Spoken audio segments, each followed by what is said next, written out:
Hello, YouTube fans. Here again. And I figure, as I said to Bad, one of my favourite actors who sadly passed away, being Lowell James Jr., why not this film which starred him? What do I feel about his films and so on as a date tribute? This one I felt he should have won an award for Best Actor, and I felt the film should have won an award, but sadly this film didn't make it that big because it wasn't Star Wars. This was what was going on at the time. A lot of people with these aliens called Macheads thought they were going to be like Star Wars, it's going to have laser guns, and it's going to be an epic battle, but it wasn't the case. What you get, to me, and this is how I see it, is it's sort of like a remake of a classic film. You remember a film with Lee Marvin, and it was based on the olden times with the Chinese, remember the Pearl Harbor, and you get standing on an island with the enemy, who's one of the Chinese fighters, and it's either they've got to work together or die. So basically, they end up having to work together. That's what this sort of is like, but it's a sci-fi futuristic version of that. With another good actor I like being Kevin Shade. So it starts off, it's in the future, you've got the Blackle ship, fighting these things called the Macheads. It could be like, could be one on that. They have this really, really funny name. And the ship gets hit. Kevin Cade and his pilot crash onto this alien-like planet. His mate dies, and Kevin Cade is stuck on an alien-like planet. As the film goes on, that's when you see Low James Jr. with the makeup. The makeup is brilliant. It's all over his face, all over his chin, all over his forehead. You would not even think it was the same actor. You would not.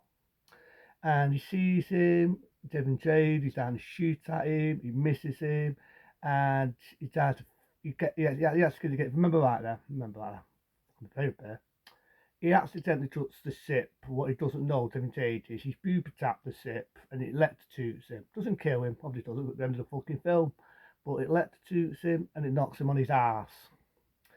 And then he becomes the prisoner.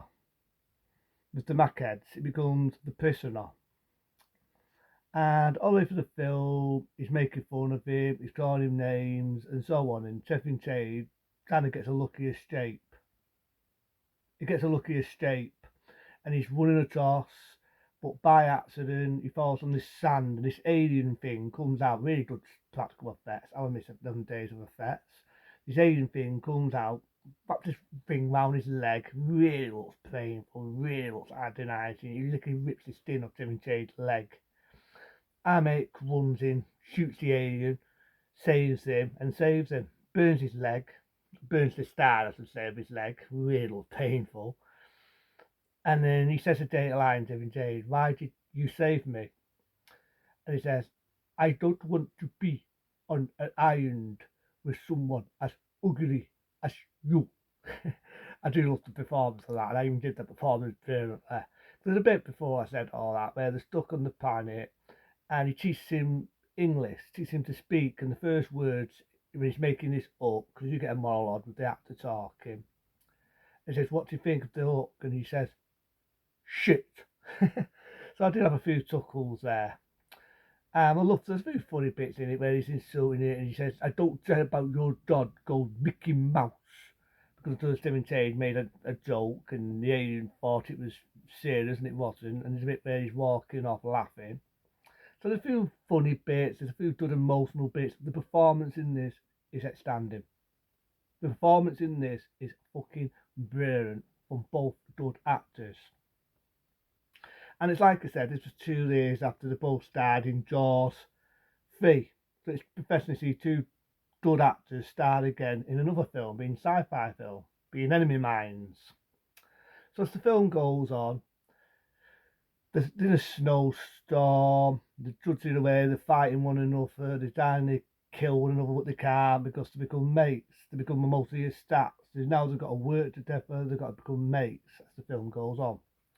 When a maiden thing comes out again and they shoot it, this time they kill it, almost kills our mate, being Low James Jr., but he gets a lucky escape.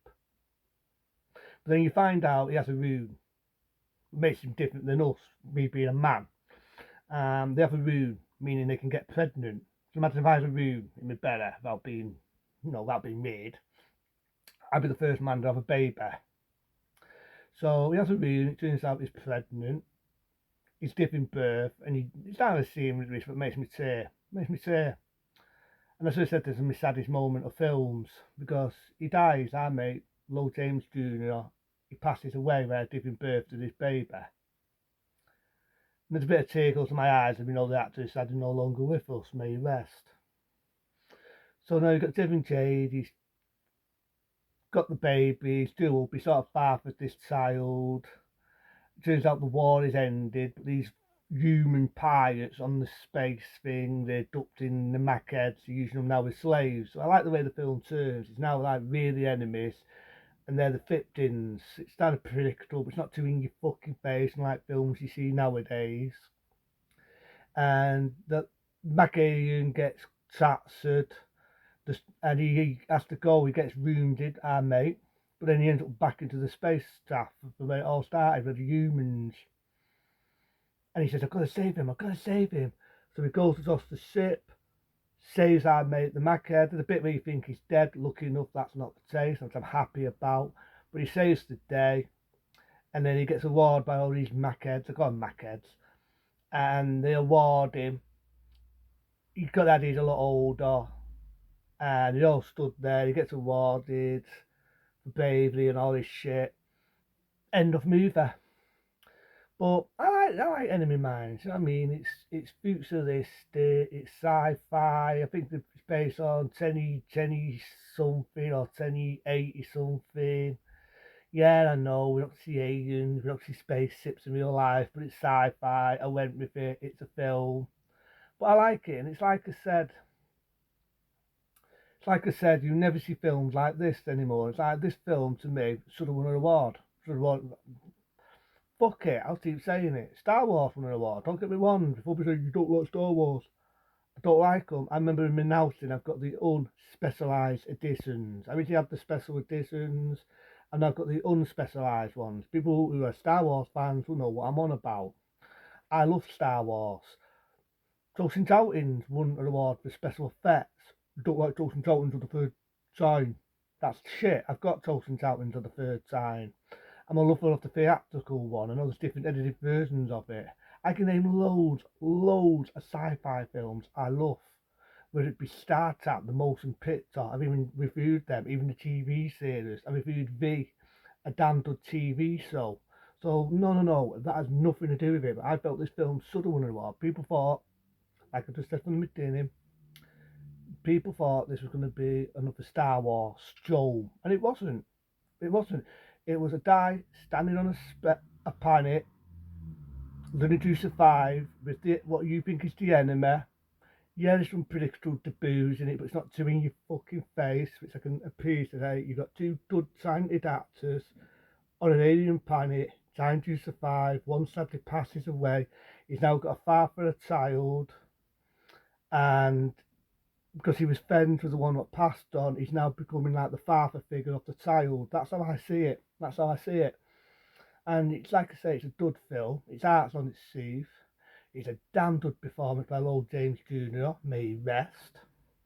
And I think he should have won an award. But that's just me. That's just me being nitpicker. And it's a good one. It came out in 1985. Everyone was an iconic photo of a guy with an helmet on doing this. And steaming with an alien's face on the side. With Enemy Mines. That's the film I'm on about. And it's a good one. It's a good one. No, I don't want to see a fucking remake. Because Andy, that'd be the next thing Hollywood will probably fucking think of. Why not? They remade every fucking thing going. But this film, I felt it was dud. I thought it was a damn good sci-fi film. It had a dud imagination. Fuck it. Enemy Minds to me. Gets a 10-star rating from me. And to them, be smart, be safe. See you later.